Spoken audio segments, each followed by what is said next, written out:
Okay, good evening. I'll call the order, the meeting, the Wednesday, October 5th, 8th, 2025 meeting of the 2025 Capital Program Advisory Committee. So welcome, everyone. Glad everybody's here. First item on the agenda, we'll ask for a review of the minutes of the September 16th meeting. And if you'll please review and make a motion for approval and a second, please.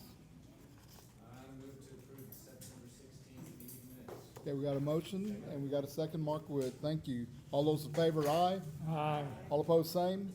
And the motion passes. Thank you. Next item on the agenda, a review of our tours from last meeting of the Fire Station number 2 and Fire Station number 3, our proposed projects.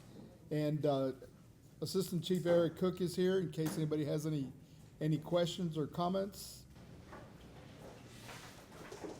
Pretty, Joe. I just want to say thank you again. I'm such a visual person, and getting out to actually go see it, and since you get told about it, means the world. And so I want to thank you for the time and doing that.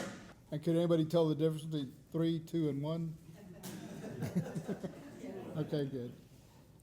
All right, well, thank y'all so much, and thank you for participating in that tour. I'm glad it was worthwhile to all. Our next item is the review and to discuss needs and preliminary cost estimates for the library projects, and we'll call on Cecilia Barnum, our library director. Thank you.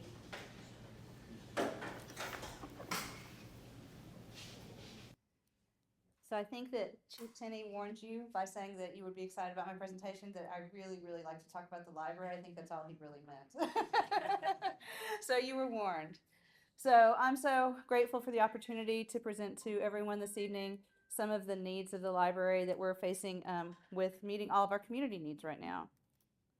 I wanted to give everybody a little bit of background on where the library is today, in case you don't have children or grandchildren are using it, or you haven't been by in a little while, just to kind of give you a baseline of where we are and what we're doing.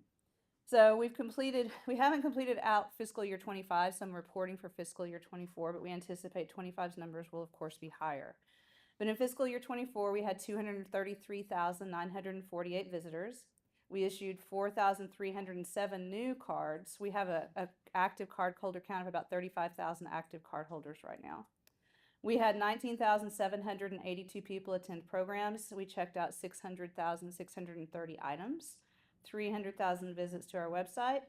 We have rooms that are for use by the public that I'm going to talk about later in the presentation. We have study rooms, collaboration rooms, this meeting room, and a boardroom. Between those rooms, we had 5,567 uses of our rooms. And then in our maker spot, we had 2,590 uses of our equipment. So just a little background on utilization. And then about our collections. Right now, we have about 145,000 items in our print collection. We have an e-book, e-audiobook collection that includes about 80,000 items. We have some special collections for special audiences. We have a large print collection. We still actively circulate DVDs.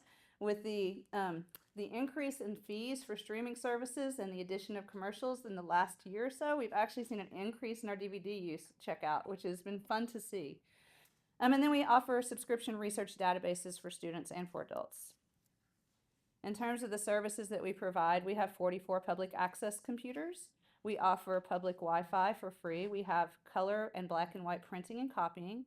We have mobile printing, so you can be at home and send something to the printer and then just pop by and pick it up after you think it's done printing.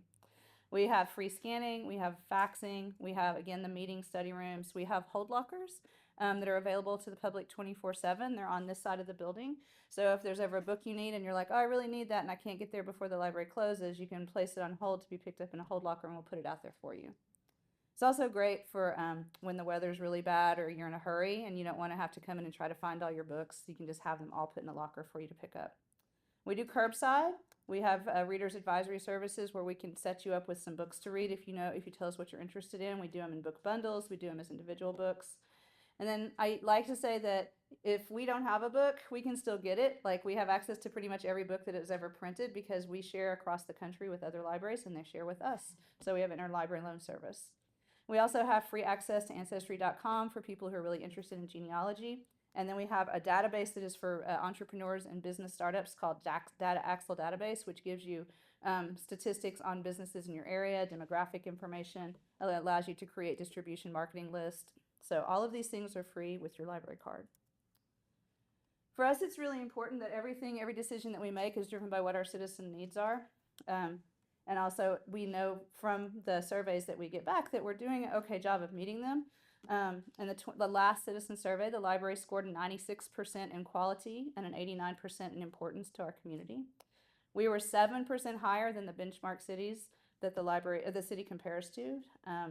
We also, personally, as a library, as an organization, we conduct 2 surveys a year. We do one after Summer Reading Club, which is our busiest time of year, and we do one at the end of each year to find out from our actual cardholders who are using us, how do you feel about what the library is doing right now?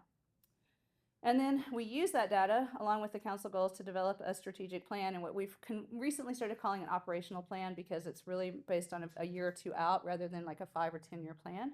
But we use all of that data to determine where we're going to go in the next year or 2. An example of that would be in our 2023 survey, we were asked to do more programming for homeschool groups. So we started our homeschool science program, and we now have over 100 kids on some of the events showing up for that. So that's how we develop programs and services. And then we also report out. So if you're a library card holder, you get an annual report from us every year on what we're doing and what happened in the past year. And then I also provide an in-person presentation to the Friends of the Library that's open to the public. So there are 2 opportunities, print and in person, to learn about what the library is doing each year. So I want to talk about programs because a lot of what we'll be talking about tonight in our request have to do with programs, programming space. So we do early literacy programs. That's kind of library's bread and butter, is what we do for little ones. So for ages 0 to 18 months, we offer Baby Garden, and we offer 4 of those a week. For 18 to 36 months, we have toddler time. However, we have observed a couple of years ago that it was really hard for some little ones to sit still through 2 or 3 stories. So we developed a program called Melodies in Motion. So there's a story, and then you get up and you dance and you sing with your friends and neighbors, and then you sit down and there's another story, and then you get up and you dance. So Melodies in Motion is really popular. And then as you get a little bit older, age 3 to 6, we have story time, which is what we traditionally think of with the full stories and the puppets and the rhymes and songs. And then my all-time favorite library program, which is for children of all ages, but also adults can come, is Reading with Molly's Friend, which is where you read aloud to therapy dogs, and we have that one Saturday a month. And it's a great program. They bring in multiple therapy dogs, and one of the neatest things I've ever seen is they're actually trained specifically to work with children who struggle with reading. And so if the child gets distracted and starts to look away or not be doing the reading, the dog will put their paw on the book to bring their child's attention back. Isn't that amazing? So, okay. So come see Reading with Molly's Friends. And then we do programs outside of our early literacy for children, like younger children, but they're out of story time, and for teens. We do special events. We do homeschool science. We do Make It, Take It crafts. We have a Pokemon club. We do crafts, game nights, a writing club for teens. And then the car maintenance for teens is actually part of a program for teens that we call adulting. So we have these adulting classes, and we do one on how to keep a checking account. We do one on how to set up savings, and we have people in the community who run these businesses come in and teach the children. So for the car maintenance, a local mechanic comes and teaches the teenagers some basic car maintenance. And then we do one on how to apply for financial aid. So we call these our adulting classes. And then our biggest program of the year is our Mayor's Summer Reading Club. And for those of you who haven't participated or know someone that's participated, summer reading clubs have been around for over 50 years in Texas. And they were originally a partnership between school districts and public libraries because teachers were noticing that children weren't reading over the summer. So they partnered with the public libraries to put together programs, which I say we use puppets and prizes to trick children into reading all summer. But to get children to come to the library, check out books, and read throughout the summer, so they're reading all summer long. So let's pass Summer Reading Club 2025. We had 2,334 children participate in reading, and we had 6,612 people attend programs. And so you'll see in this picture, this is where we hold programs. I'm going to talk about this a lot more later, but this is the second floor of the library, and you can see that we're not only sitting all over the floor, we're standing room only. And then, of course, we do things for adults as well, because not all of our cardholders are children. We do classes that are called one-on-one library help, where we can teach people how to download ebooks, teach people how to pay their bills online, teach people how to write a resume. Most recently, our staff helped people with the utility billing process. So we're just kind of doing one-on-one computer instruction with people. We also have class group literacy instruction. We have a really popular series called Celebrating Culture, which is a music and dance series. We do arts and crafts for adults. We found out adults like Pinterest. We do gardening classes that are in partnership with Keep and Arts Beautiful, and then we have book clubs. We have a fiction book club and a nonfiction book club. So whatever you prefer to read, we have a book club for you. And then probably our most known program is Behind the Book, where we bring New York Times bestselling authors to the library. We've been doing that for about 10 years. We've hosted over 40 New York Times bestselling authors. And one of the questions that we get a lot is, where do you find the money? For example, at the top, you see Jennifer Egan. She won the Pulitzer Prize. She also won the National Book Award. Her speaking fees are $40,000. So I will tell you, we do not pay $40,000. We are actually early on established a partnership with a book touring agency. So when authors are on tours, we're a tour stop. So we don't pay anything. So it's a great partnership. It's sustained us in terms of getting really great authors here for 10 years. We also have kind of extended it out into inviting Texas authors to come. So we're bringing in prestigious Texas authors, and our friends of the library pay for that. So we've been doing this for a long time, and we've not ever had to use any taxpayer money to have a successful program. So then the next is a program I'm going to talk about just briefly is the Maker Spot. How many of you are familiar with our Maker Space in the library? Yeah, only about half. Yeah, it's on the second floor. It's in the back of the second floor. It was started, again, about 10 years ago with grant money from the Texas State Library and Archives for innovation. And it's been really successful for the people who know and use it, but it's a little tucked away. So it's been, we do 3D printing classes, we do sewing classes, quilting classes, we do CAD design classes, and we do things with children as well. And they're really, really popular. They have a very devout following, but it's hard to get people connected with that particular resource just because of its location and its visibility. All right. So that's just kind of a high level of the things that we're doing in the library. Are there any questions now before I kind of move on to different parts of the presentation? Okay. In front of each of your spots is the program guide for this current quarter, which is fall. So that'll give you a broader taste of everything that we're doing here in the library. And then I was inspired by Chief Tenney's facilities history, so I thought I'd give you a little bit of history of the library. In 1970, a Citizens Library Association was formed, and then soon after, the city established a library commission, and they've worked together to have the first library open in North Richland Hills in 1971. It was a rental at the Richland Plaza. Then in 1976, when the new city hall was built, the library was a part of that. And then the one that probably most everyone remembers is when it was at Route Snow and 820, when it was the church that was converted into the library. And then in 2008, our current building was opened to the public. So we've been here for 17 years. In the 17 years that we've been here, there have been improvements and enhancements. Our HVAC had to be replaced. We have had carpet and paint replaced. We also had the Maker Spot was completely grant funded. It opened in 2015. And then we had grant funded furniture, which was put into place in February of this year. So if you see the nice tables, the nice chairs, the nice new furniture, that was all thanks to the cities allowing us to participate in the ARPA fund grant. So it was amazing for us because our furniture after the pandemic and also 16, 17 years of public use was not looking that great. So a little bit about just our facility as a whole. The building itself is 50,000 square feet. Of that, we currently utilize for public service about 45,000 square feet. Of the 45,000 that we utilize for public service, 40,000 of it is finished out, which means it's got carpet, it's got walls, it's got ceiling tiles, it's got furniture. 5,000 of it, which is where we have the Maker Spot and our teen collection, is not finished out. So it has drywall and paint. The floors are concrete. It doesn't have drop ceiling tile. So it's not a finished out part of the building, but it's used for public service. And then we have 5,000 square feet of space that was built for future growth, which is utilized right now as storage. Of that 45,000, 1,660 is the room that you're sitting in right now, which is the space that is meant to be used for our community events. And then we have 5,000 feet that, again, are not finished out and not used. So knowing a little bit of background, knowing what the library does, we have some goals for what we're presenting, and we're presenting 5 different potential projects. The first one is to expand the library community room, the room that you're in this evening. The next one is to create a family-friendly first floor of the library. And what that means is would be doing a separation of collections, and we would be moving the maker spot in order to free up space on the second floor.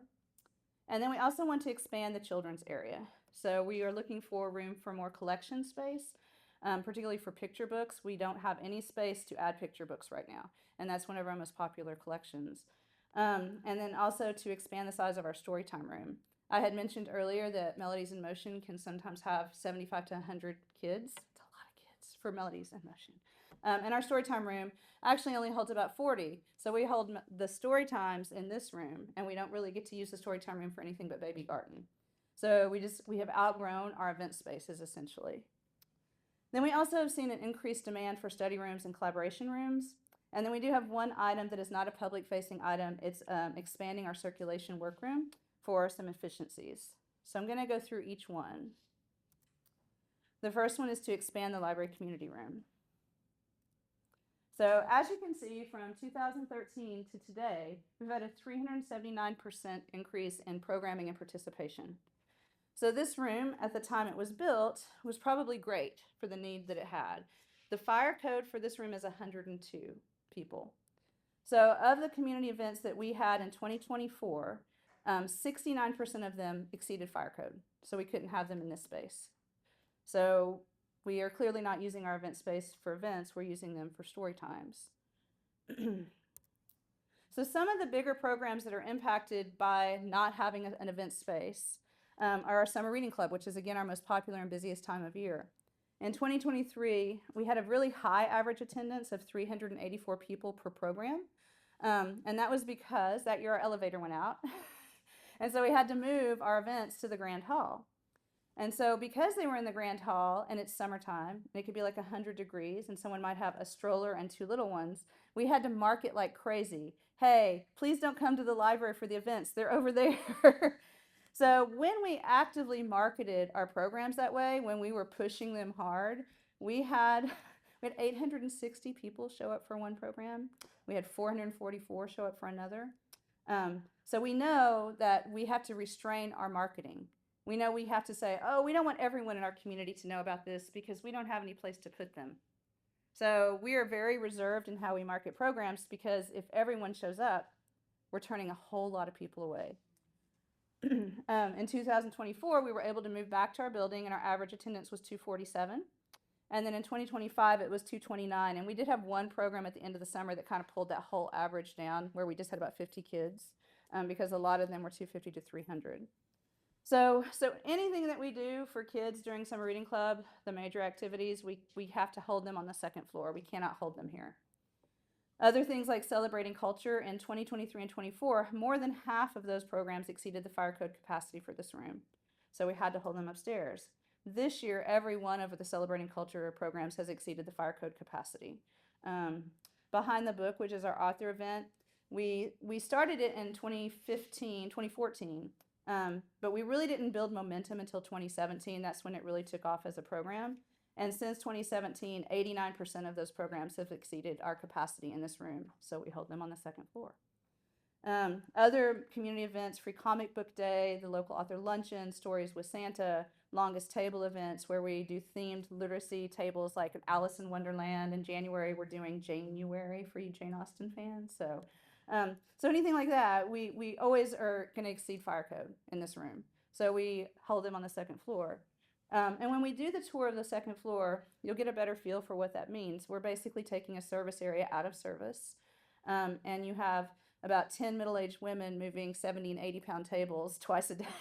So, to give you an idea of what the events look like on the second floor, this is one of 3 pictures of the crowd for CJ Box. So there were that many people on this side, that many people on that side. And if you notice, there are people standing all at the back, and we even have a woman sitting on the floor back there. So this is what it looks like when we host a large author event. This is what it looks like when we host a summer reading club event, and you can see the crowd just goes all the way back, and you're not seeing any of the crowd here. And we work with the fire department because we're exceeding fire code on the second floor too. But we work with the fire department to set up fire lanes and to make sure we're having people at particular points. So Marcus works with us every year to set up, here's where you need to put things, here's how many people you need to have, this is where they need to be. because even on the second floor, we don't really have the capacity to hold these crowds. And then to give you an idea of what it would look like, this is when we were at the Grand Hall. So if we were to promote our programs to our entire community and say, please, everybody come, we would end up with crowds like this, which we have no place in our building that we could accommodate. So these are some drawings for what we're talking about in terms of expansion. So in this corner, you can see that, and originally we worked with a third-party architectural and engineering firm to put together the probable cost and the construction layouts. And so this one is what they proposed. We went back and forth with them. Chris in the back, who's the director of facilities, and I went back and forth with them several times trying to get this within what we felt was a little more reasonable. So we're not remodeling any of this. We're not adding this. We're just going to build out that direction towards the sidewalk and that direction towards the sidewalk, with a goal of increasing our capacity to 500 people in this room. So that is our first request. Any questions on that one?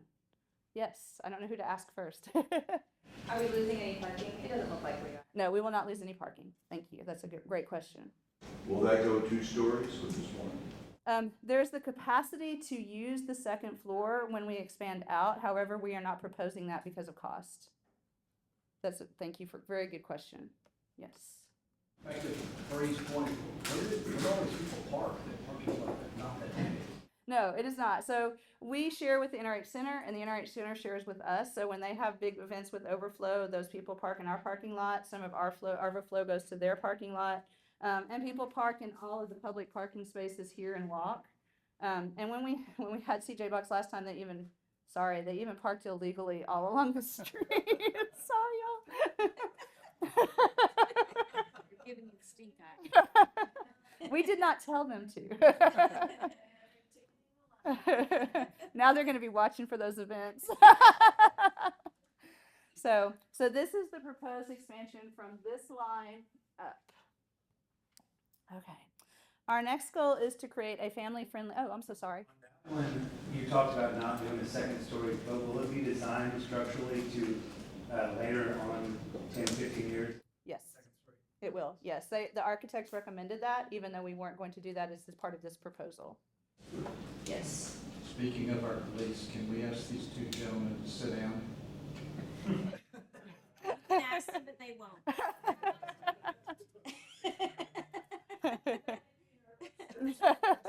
He's illegally parked. We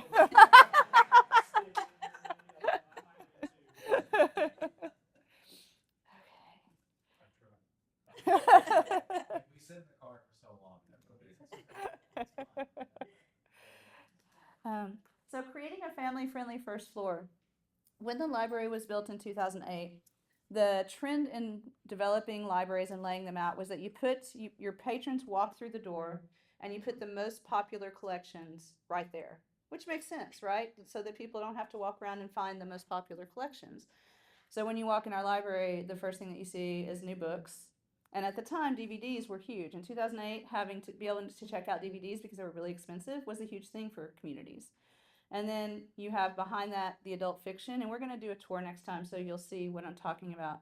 And then behind that you have the children's area. So these were the things that were and still are the most popular parts of our collection except for DVDs. So that was what the strategy that was used, is put the popular things where people can find them easily when they walk in the library. So what we have then is we have on our first floor some adult collections and some children's collections. And on our second floor, we have mostly adult collections and then our teen collection. So with that in mind, for us as a library, it's always been really critically important to think about how are we protecting our young readers. And that's in every policy that we make, every decision that we make, every service that we provide. We're always looking for making sure that we're protecting the youngest people in our community. Some examples of that are we do not issue library cards to children unless their parent or legal guardian is present, agrees to it, and signs for it. So you can be 16 and come in and want a card. We're not going to give it to you. We also try to make a clear distinction between collections. We also only allow librarians who have a master's degree in library science with a specialization in children's services to order books for children.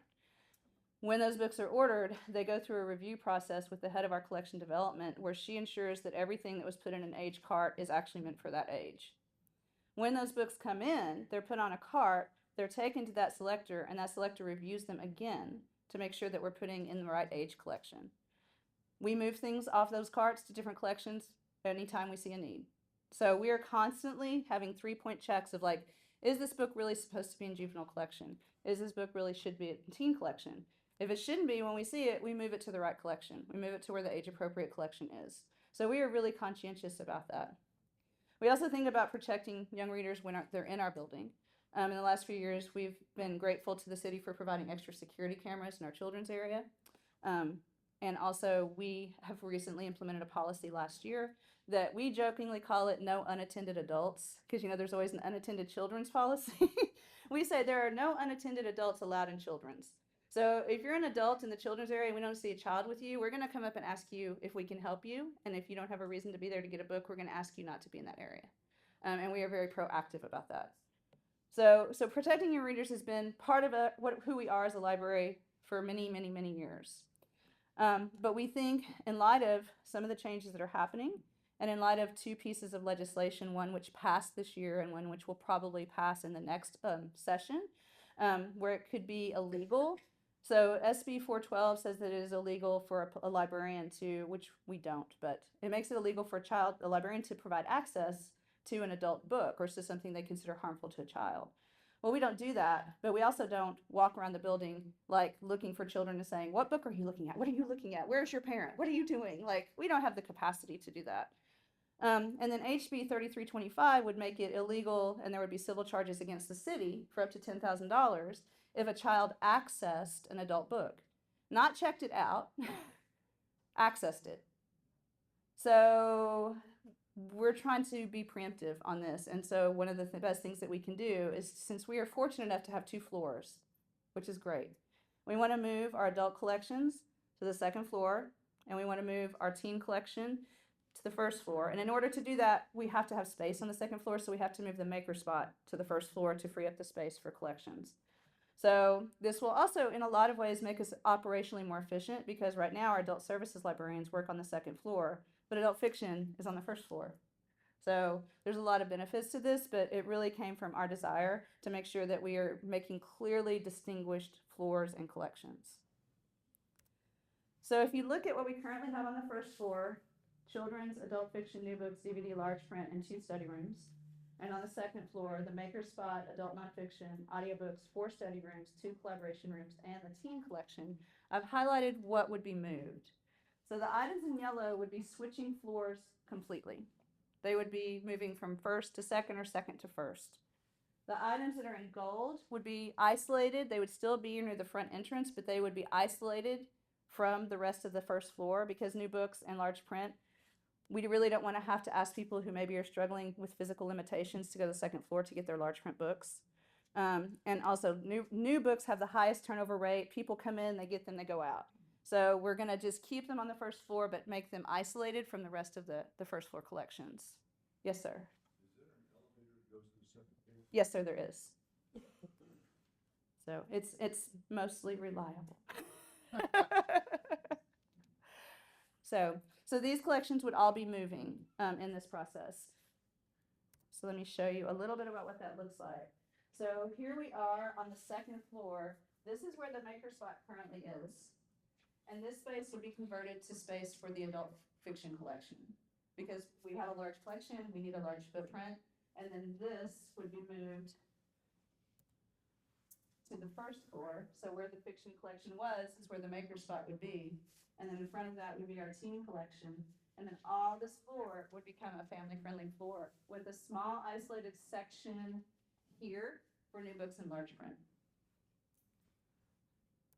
Okay. Any questions about that? So, the makerspace is not finished out. It has walls and So walls. if you move the adult section up there, are you gonna finish that out? We'll need to finish it out, which is where some of the cost is. So we'll have to put in flooring and shelving and drop ceiling so that it can be more cohesive with the rest of the library. And the maker spot is utilized in such a different way. Like, we don't need nice flooring because it's messy. So the space has to have some renovation to it in order to be successfully used as part of the regular collections of the library. That's a really good question. Yes, sir. Also, moving that downstairs, we'll have to rewire it so it can handle all the equipment, am I correct? That's a Chris, Director of Facilities question. Okay. All right. So the next goal that we have would be to expand our existing children's area. So as I'd mentioned before, we don't have room for picture books. We're at capacity. So when we add new picture books, we're having to pull old picture books out. So the collection stays the same size all the time. And again, it's a really popular collection. It would be nice to be able to meet the needs and demand of our community to have more books. And our storytime room is very much undersized at this point. So we would also like to add, and I'm going to talk a little bit more about this as a separate item, but more study and collaboration rooms. If you recall, when we're looking here on the second floor, almost all of our study rooms are on the second floor. So we have 4 small study rooms that are here and here, and we have 2 collaboration rooms that are here. And so when homeschool groups come in, when tutors come in, when parents come in who are maybe wanting to just have a quiet space to work with a child on something, they're having to go to the second floor. So if we're saying the second floor is the adult services floor, we need to add a couple more study rooms to the first floor, to the children's area. And I'm all about the fun parts of things. So we have named all of our study rooms after famous authors. So the children's rooms would be named after famous children's characters. So they'd be really cute and fun. So that parents would know this is where I take my children if I need a study room. Okay. So we just need additional space for collections. Let me see if I think I've saved the floor plan with the study rooms and this expansion together so you can see them all at once. So talking about additional study rooms, since 2020, we've seen a 63% increase in utilization of our study rooms.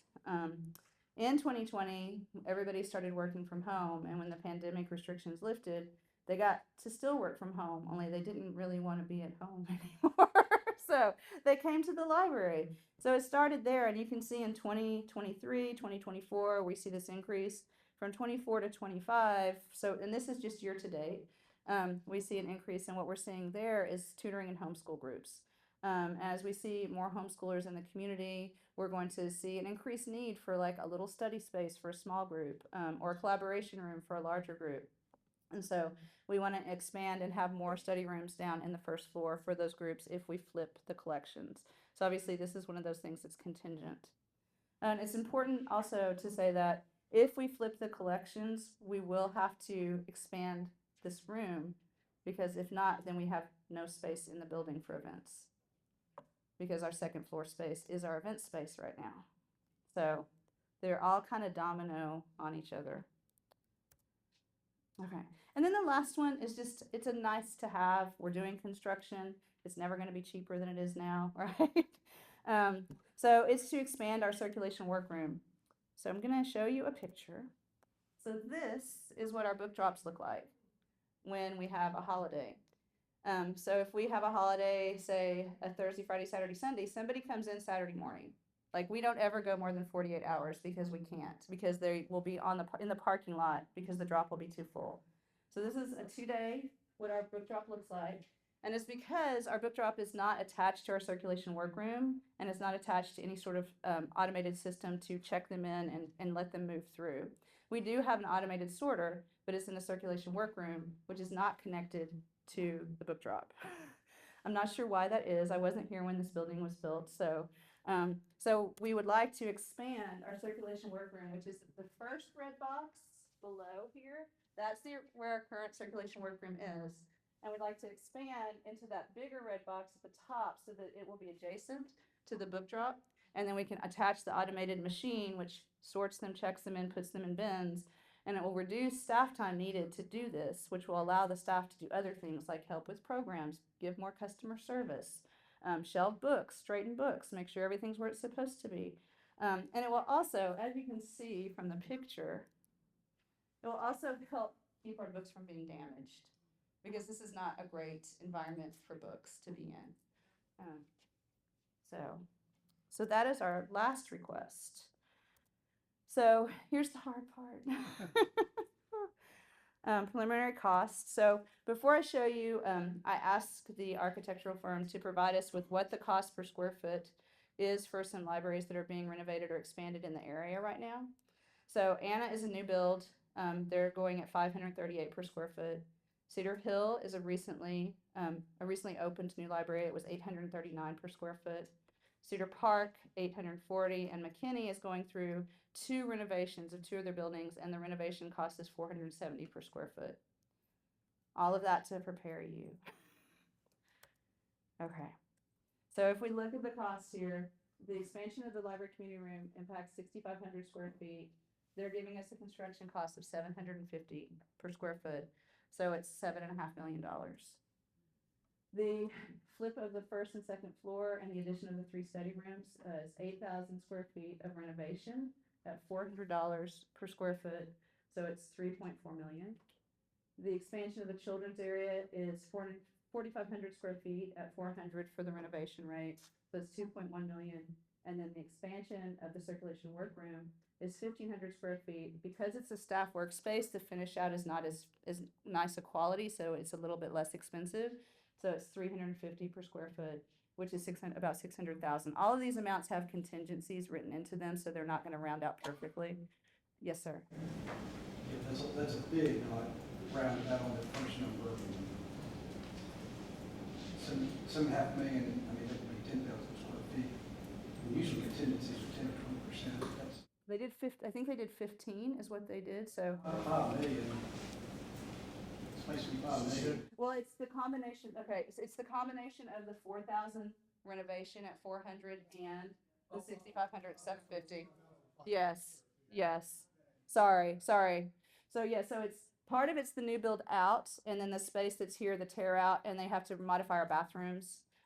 That's remodeled square footage. So it's the combination of the two to give the total cost. No, thank you for raising that point. And then the expansion of the circulation workroom is 600,000. And then for the fixtures and the furniture and the shelving, for all of that, which is the electrical, the plumbing, the sewage, the new lighting, and then all the shelving that we would put in, it's $1 million. And then their architectural engineering fees are 1.9 million. So all of it, if everything were to be moved forward, is $15,960,000, which is the biggest number I've ever said in front of a group. Yes. So my question, and maybe this is arbitrary, but so from a wish list standpoint, right? Yes. If you could have one of these projects prioritized, what would be your pick? It would be and I presented them in that order, so thank you for asking, because I may not have said that. The expansion of the community room is really the biggest priority for us, because we can't meet the community needs for programming space. We're violating fire code. And if we were to be able to move all of that programming down here, it would give us some space on the second floor to try to figure out other things. So it is definitely like way and above my first priority. But don't some of those things trigger each other? If you're trying to move from second to first and first to second, you've got to have it all. Well, we have to have the community room expansion in order to have anything else. Okay. But from there, we can piecemeal. We can actually have the children's expansion without any of the other things. We can expand the children's area, but that's a lower priority for me than trying to separate the collections. But that's the only one that could really be independent, is the children's expansion, because that space already exists. Any other questions? Yes. When you do have special events, is it just for North Richland Hills people, or is it for everybody, like coming from Dallas? They could come from anywhere, because we don't ask them for any sort of card or ID. If they show up, they can participate. But on our big events, we don't actually promote them, except like in our brochure, which means you're in our library picking this up, or maybe on a single calendar event in social media. But we don't like do social media posts promoting them and saying like, hey, here's this great thing we're doing, because we not only do we not necessarily want to invite people from all over, but we couldn't meet the need of our residents either if we were pushing it that heavily. So they're learning about it somewhere if they're here. We assume they hopefully picked up this brochure in our library, and that's how they learned about it. But we don't ask. So I'm sure we get people like from Bedford, Euless, Hearst, and I know they get our patrons as well. We're all very, very geographically close, so it's gonna happen for sure. Yes, and that's a good question. Can you go to your floor plan for the first floor again? I just had a question about the circulator, or this room, I'm sorry. Oh, the circulation No, right there, that was good. Oh, okay. Okay. So is that say catering kitchen on the? So this has been removed. Yes.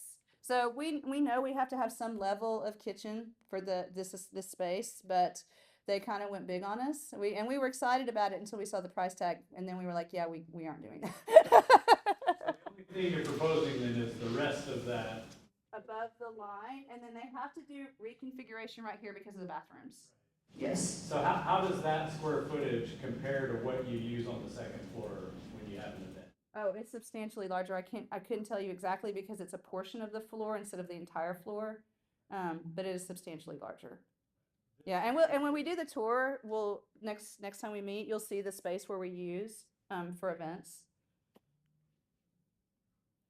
And I've been here for some of those events that they hold upstairs, and it totally restricts accessibility to our patrons to any of those other, Yeah, we have to turn off public computers. It's really hard to access the adult collection, like the adult nonfiction collection. And anyone who was there studying or trying to work is like, I mean, sometimes they get in the spirit and they're like, oh, this is so fun that you're doing this, and they'll close their computer and participate. But sometimes they do complain, like, the library is supposed to be quiet. This is supposed to be the quiet floor. Like, I came here to study, I came here to work, and now I can't do that. So even though you're doing away with the kitchen, are you keeping that purple space or you're getting rid of the space? So they have to renovate that space because they have to move the bathrooms, because where they're at right now, it will be taken out of commission. And so Chris, can you talk a little bit more about that? Because that was like kind of a technical thing I didn't. Yeah, so I think this question is about the catering kitchen. Yeah, use the mic. I think the question is about the catering kitchen, and in this section right here, that would not be constructed with this proposed that we're bringing forward to y'all. Well, that square footage, you have some construction efficiencies in building that square footage with all of it, even if you don't finish out the kitchen. So do it while we're doing construction. We could look at If I that. got the space, but I didn't finish it out as a kitchen, what does that cost? Because you see, you're building an exterior wall. You're exactly correct. That would look, it kind of would look funny because it would be a notch in the building. I think it would look funny from the outside, but there's also, you're building one of the same walls in either case. So. Yes, sir. We could look at maybe making that a future finish out spot, maybe like Mark alluded to a few minutes ago, by maybe having the second floor finished out at Having a it future prepped. date. Yeah, we can definitely get that cost. Yes. You could also use that space for storage. That's true. If we lose storage where we currently have it, that would be a great storage place. Yes, sir. Another thing that I forgot to mention, I apologize, in the space that we're proposing as the expansion, it would also be divisible, like the Grand Hall is, where we would have a sliding wall, so that one of the things that happens is sometimes if one group is using it and they really don't need 500 people space, if it was just one room, then that room is no longer available. So this would allow us the flexibility of having more than one group meeting at a time in the new space. Is this a phased out renovation to keep operations going? Or Yes. like over a year? Chris, that's more of a Chris question. Actually, so that would be decided, so if this gets put up for the bond election and gets approved, then we would figure out the timeline, based on, other operations in the library, but also on the timing of the issuance of debt, so. Oh, thank you. Okay. So, but our plan is to continue to operate while the renovations would be happening, and to do first one part and then move things, and then do the next part and move things. And that was included in the costs. There is incorporated into the fixture and furnishing cost. There's a moving cost in there. So that would pay to have like professional library movers come and move things as we needed to, so that we can continue to operate. And then as a part was remodeled, then the shelving would be moved there. So our plan would be to stay open the entire time. And we have practice now because we did that with our carpet and our paint. and I would imagine that when you have to use the NRH Center, you're also at mercy of their schedule. Absolutely, because they need to, we don't, as a city department, we aren't paying for the use of that space. And so we can't book our programs in advance because an example early on was we tried to do that very, very early on. The first author that we ever had in our author series was Dr. Kathy Reichs, who does the Bones books, which were made into a TV show. She was a huge deal. We were so excited. And so we were going to do it over there because we thought, oh, we can't have the crowd. We don't have enough room. And then United Way needed it the same day as our event. And so we had to hustle to figure out how to have all those people here in the library. And so it, you know, in terms, and we understand that's their priority. Like they need to make the profit. So it's not necessarily an alternative for us to say, well, we could move all our programs over there, because then we might be bumped by somebody who's going to pay. And also we're not getting the kids where the books are, which is the real reason we have programs. Just don't tell the kids that. Joe Dorsey's got a question. You were saying, you might say there'd be a divider, I'm sorry, I'm having a little bit of a hard time seeing, where would the entrances be if you're dividing that off? They would both be on this external wall, is what I understood from because there were some other drawings before these drawings. So when this wall expands out, there would be two entrances on the external wall. So the dividers would be this way? Yes. Okay, so this maybe existing wall, a door would stay there and then there'd be a new one. Mm-hmm. Okay. Thank you for all the questions. I really appreciate the interest, and I'm happy to answer any more that you have. Yes. I'm not sure if it's for you or for our city manager, but is the building the way it is now all paid for? Yes. Yay, so we don't have to worry about funding. Yes. Thank you. On the record. So, and I just might, just to add the details, so this building was supported with TIF funds, so there was an additional district set up. I'm sure he's gonna have to correct me if I get to not saying it accurately, but the hometown was set up as a tax increment financing district, and what that did was let any increased value generated by this development paid for projects that were put into that plan. The library was one of those projects. So the library was paid for with the value created by the development all around us. Yeah, so it wasn't actually originally funded with city debt. Well, we may have issued debt. Let me get that wrong. Let me get that. Yes, we may have issued debt, but it was covered with TIF funds, not like property tax dollars. Would that continue?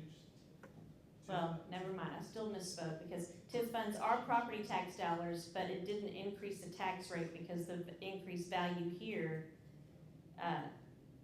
generated that extra money to pay the debt off. Does that make sense? Yes. Okay. I'm studying that in other areas. Okay, okay. Mark's got a question. Would the TIF funding continue, or is that over? No, we closed out that TIF. So once the debt was all paid off for everything that the TIF was intended to pay for, which was done early, that TIF board ended that TIF, and I think we did that 2 years ago. Yeah. If you ask me, the bathroom, what did you say was happening in the bathroom? So this is the Chris question.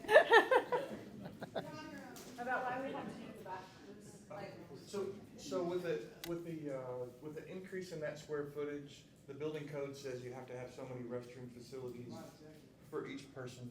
So right now, please forgive me, I don't recall, but the bathrooms are right here. They're right here, and there's not adequate They don't have enough stalls, I guess. facilities for the men and the women, so that would be reconfigured. We'd probably lose some of the boardroom, and some of that expansion would happen into the boardroom to make the restrooms adequately sized for a 500-person event. So see how big the restroom is here? If you go and look at our bathrooms now, you'll see that they're much smaller. So I think it's because we are increasing this from 100 people to 500 people for the capacity. The current bathrooms don't meet the I don't know what you would call those, the building standards for building code for the number of people we would have in this space, which was a surprise to me. I didn't know about bathroom things. Moving plumbing is not fun. Exactly, so that's where that renovation number covers that anticipated cost of moving all that infrastructure for the restrooms. So when we look here, that 4,000 square feet times 400, that's incorporated there. Correct. So you have that. Yes. The HVAC, I know you guys replaced it a year and a half ago, but it's still always so hot in this room, especially in the summer, and I know you'll expand it. Will they, like, pay attention? I guess it's just the orientation of the building with the way the sun hits, especially in the summertime, but it's oppressively hot in here in the summer, especially if you have more than 20 people, so I don't know if they're gonna make sure to take that into account when they do expand the community room to make sure that there's enough. Like the HVAC, will it be included in that? So the great thing, so that $750 number right there per square foot covers the expansion of the 8,500 square foot additional meeting space, which would cover an air conditioner with the mechanical engineer's design.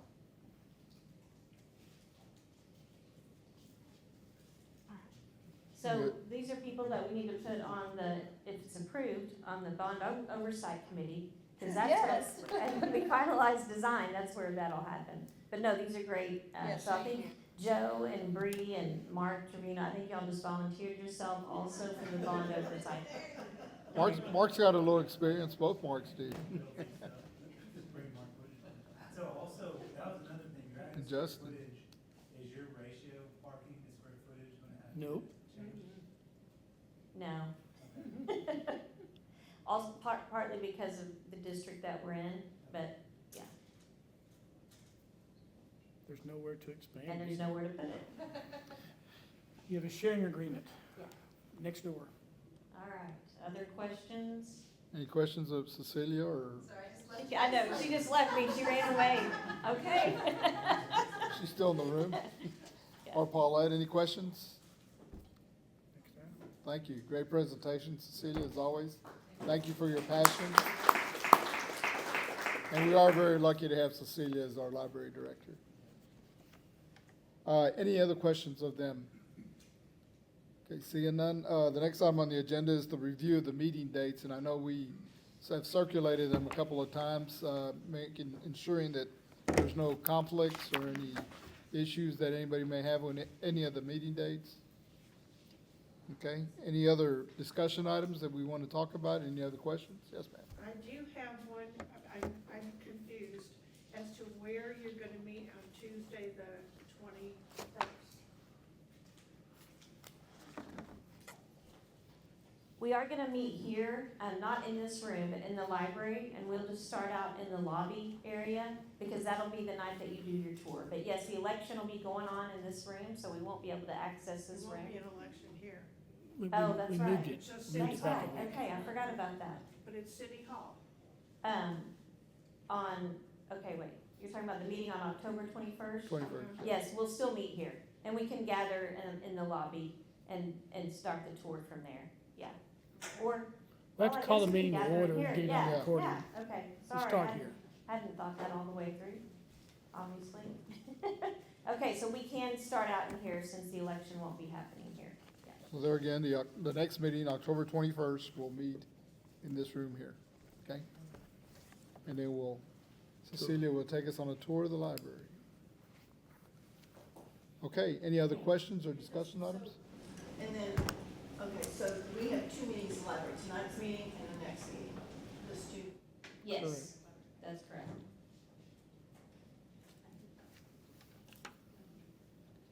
Okay, any other questions about meeting dates, anything we covered tonight, or any other discussion items that we want to talk about? Okay, seeing none, I'll proceed on to public comments. An opportunity for citizens to address the 2025 Capital Program Advisory Committee on matters which are scheduled on its agenda for consideration by the committee, but not scheduled as a public hearing. In order to address the 2025 Capital Program Advisory Committee during public comments, a public meeting appearance card must be completed and presented to the recording secretary prior to the start of the 2025 Capital Program Advisory Committee meeting. Do we have any cards? Yes. Okay, seeing none, we stand adjourned. Thank y'all so much.